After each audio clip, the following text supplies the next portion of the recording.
Oh, yo soy Naamán. ¿Un mensajero va a venir a darme el mensaje a mí de lo que yo tengo que hacer? ¿Se imaginan la cara de este hombre cuando ve al mensajero en lugar de Eliseo? Dice la palabra de Dios que se fue enojado. Estaba enojado. Estaba molesto. Porque las expectativas de él no se cumplieron. Él estaba esperando que este hombre saliera, hiciera un espectáculo allí. Y ¿sabe qué? Su ego se fue dañado. ¿Por qué? Porque según él no lo trataron como una celebridad. No lo trataron como un general. Y este hombre entonces, lo segundo que yo quiero que ustedes vean es lo siguiente. Va con la condición de querer ser sanado de su lepra y entonces empieza a decir, Abana y Farfar son mejores ríos, los ríos de mi patria son mejores que este río mugroso, porque el río Jordán, mis hermanos, es lodo, puro lodo que está marchando, no es agua cristalina, es un río completamente sucio y está comparando sus ríos cristalinos con este. Hay una diferencia tan grande, pero lo que está aquí en juego es la obediencia. Es la obediencia a la palabra de Dios y no a la calidad del agua. Y yo quiero que ustedes noten el agua de los ríos de Damasco. Estaba mirando en los mapas de allá del Líbano. Son unos ríos impresionantes, hermosos. Este hombre sabía lo que estaba diciendo. Y de mirar esos ríos en comparación con el Jordán, mis hermanos, es barro con agua que va moviéndose. El río Jordán comparado con estos ríos no tiene ningún atractivo. Déjenme decirle, ustedes miran ese río y dicen, no me voy a meter ahí para nada. Y entonces empezamos a notar que los medios de Dios no es lo que el mundo desea.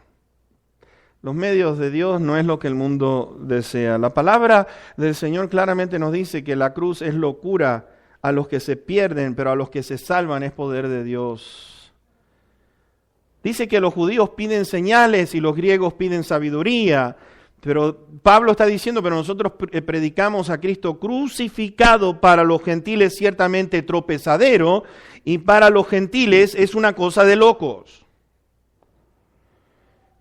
Dice que lo insensato de Dios es más sabio que la de los hombres, que lo más débil de Dios es más fuerte que la de los hombres. Dios clavado en una cruz, mis hermanos, es una cosa allí ensangrentado, es algo que el mundo no le gusta, no le agrada. ¿Cómo puede ser que este Dios, creador de todo el universo, sea el que esté clavado en una cruz? Los griegos, si ustedes ven en el libro de los Hechos, allí en el capítulo 17, cuando oyeron esto, dice, estás loco, Pablo. ¿Cómo puede ser que Dios clavado en una cruz? Entonces el mundo piensa que su forma de ser sanada, su lepra, es mejor que lo que Dios le ofrece. Y piensan que con su dinero pueden ser salvos. Este hombre venía con mucho dinero, venía con muchísimo dinero, venía con sus títulos para ganarse un lugar de aceptación. ¿Y cuántos piensan que con sus títulos, con su fama, pueden entrar al reino de los cielos? Hay algo que yo estaba notando y es lo siguiente, ¿sabes? El pecado nos desconecta de la realidad. Ponte a pensar en esto. El pecado nos desconecta de la realidad. Cuando nos desconecta de la realidad, hace que estemos más rotos, hace que estemos más quebrantados. Eso es lo que hace el pecado en nosotros, porque nos saca de la realidad de la vida. Nos saca de lo que es la realidad de Dios. Nos exhibe a perder de saber cuál es la realidad. La realidad es que sin Cristo vamos a un infierno. Sin la salvación que provee Cristo Jesús, mis hermanos, continuamos con nuestra lepra.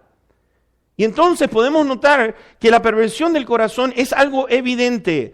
Yo estaba observando una cosa en estos años con la gente con la cual he podido compartir de Cristo Jesús, y las respuestas que me han dado es lo siguiente.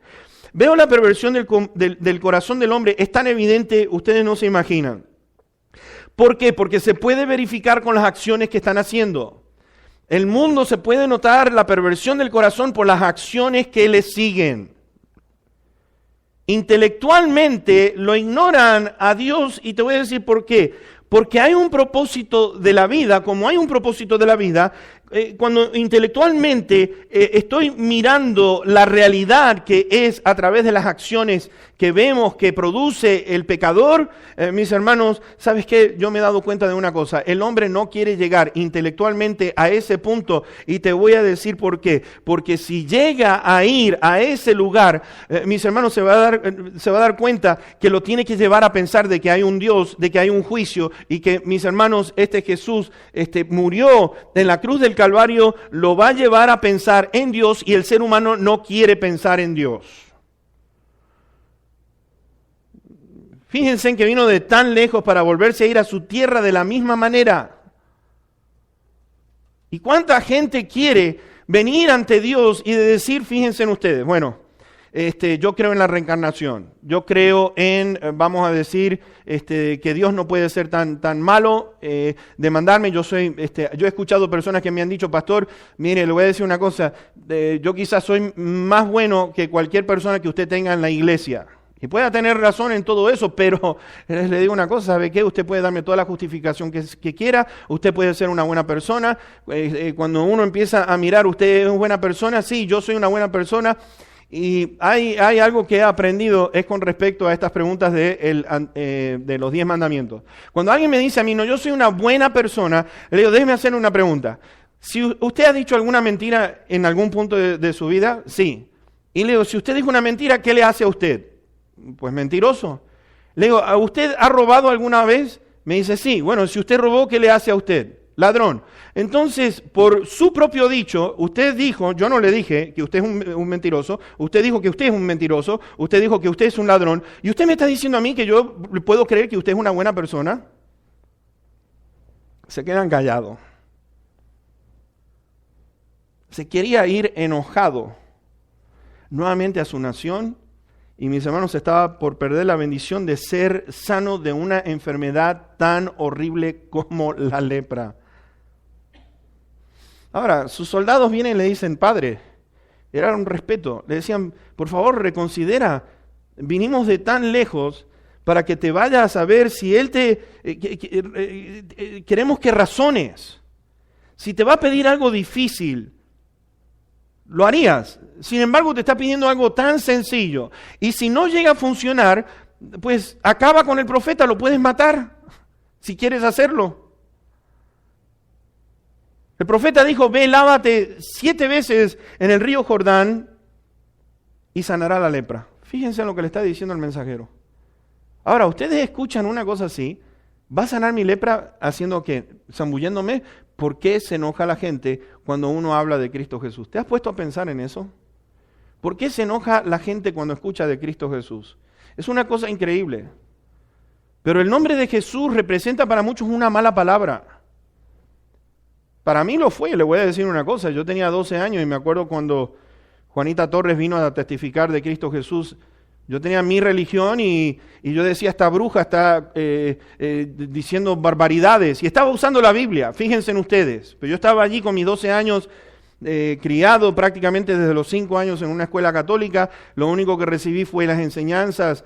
Y yo decía, esta mujer, yo estaba pero bien enojado. Y estaba hablando de Cristo Jesús.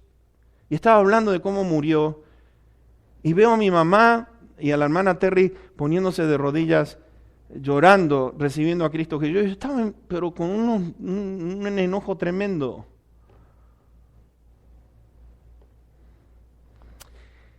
Lo que le estaba pidiendo a Naamán no es nada difícil, es algo sencillo, hazlo. ¿Quieres escuchar la verdad? Recíbela, escúchala y vas a ver las bendiciones que vas a recibir. Ahora, lo tercero que vamos a notar en el versículo 14 es que la obediencia siempre trae recompensa. La obediencia siempre trae recompensas. Él entonces descendió y se zambulló 7 veces en el Jordán conforme a la palabra del varón de Dios, y su carne se volvió como la carne de un niño y quedó limpio. ¿Se imaginan ustedes a Naamán zambulléndose 7 veces? 1, 2, 3. Yo me imagino 6, podría haber dicho, ya estoy cansado de meterme en esta agua de lodo. No, le dijo 7 veces. No era 6, era 7, así fue, y así fue el resultado, porque le dio la bendición más de lo que estaba pidiendo. ¿Se imaginan ustedes la piel de un niño? La piel de un niño. Encima queda limpio este hombre. El orgullo, fíjense, no te deja ver más allá. El orgullo hay veces que no nos permite ver más allá de lo que Dios tiene preparado para cada uno de nosotros. Naamán lo que estaba mirando era un río con lodo, ¿no es cierto? Él estaba enfocado en ese río mugroso, estaba limitado su visión, estaba mirando más allá. Los ríos de mi país son más limpios, pero estaba mirando ese río lleno de lodo. No estaba mirando a su lepra, pero no quería dar ese paso para poder ser sano. Qué tristeza, ¿no es cierto? El pasito que Dios nos está pidiendo, algo tan sencillo. Ve, zambúllete. Quería sanidad, pero fíjense, quería sanidad a su manera. A su manera. Quería manipular a Dios para decir, no, yo quiero que sea de esta manera.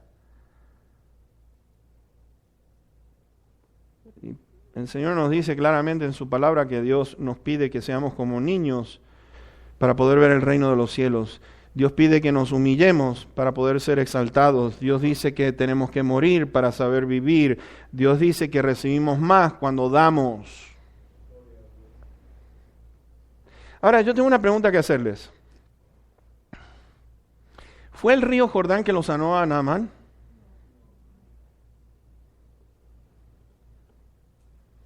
¿Fue porque se zambulló 7 veces que lo sanó a Naamán? Fue el poder de Dios. Fíjate una cosa. No fue el río, no fueron las 7 veces. Él obedeció, pero fue Dios el que le dio lo que es la sanidad. ¿Cómo cuesta creer, no es cierto? La palabra de Dios nos dice, no andamos por vista, sino que andamos por fe. Mis hermanos, es Dios el que hace las cosas. Hay algo que Naamán se dio cuenta. Naamán se dio cuenta que le estaba costando creer, pero una vez que vio los resultados de la obediencia, fíjense en que en los versículos 15 al 19, y volvió al varón de Dios, él y toda su compañía, y se puso delante de él, de Eliseo, y dijo, he aquí ahora conozco que no hay Dios en toda la tierra sino en Israel. Te ruego que recibas algún presente. Ahora vean esto, un general le está diciendo al profeta, tu siervo. La arrogancia, vengo como general y sin embargo ahora la sanidad le abrió los ojos para decir, este general, este enemigo tuyo, es tu siervo. ¡Wow! Mas él dijo, vive Jehová en cuya presencia estoy. Esto es él, en cuya presencia estoy. Dice Eliseo que no lo aceptaré y le instaba el general que aceptara alguna cosa, pero él no quiso. Entonces Naamán dijo, te ruego pues, ¿de esta tierra no se dará a tu siervo la carga de un par de mulas? Porque de aquí en adelante tu siervo no sacrificará holocausto ni ofrecerá sacrificio a otros dioses, sino a Jehová.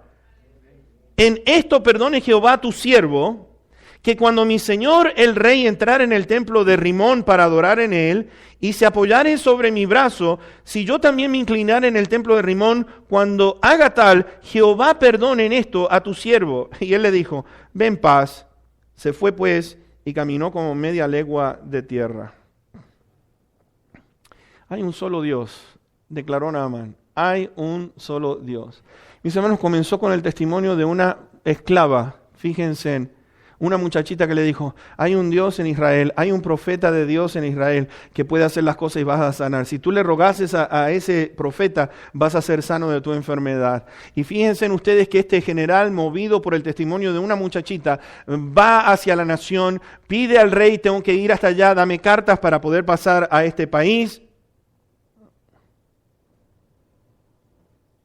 Y hay algo que debemos de mirar, es que hay un solo Dios, reconoce que hay un solo Dios. Vemos una vida transformada, fíjense en el orgullo, ahora está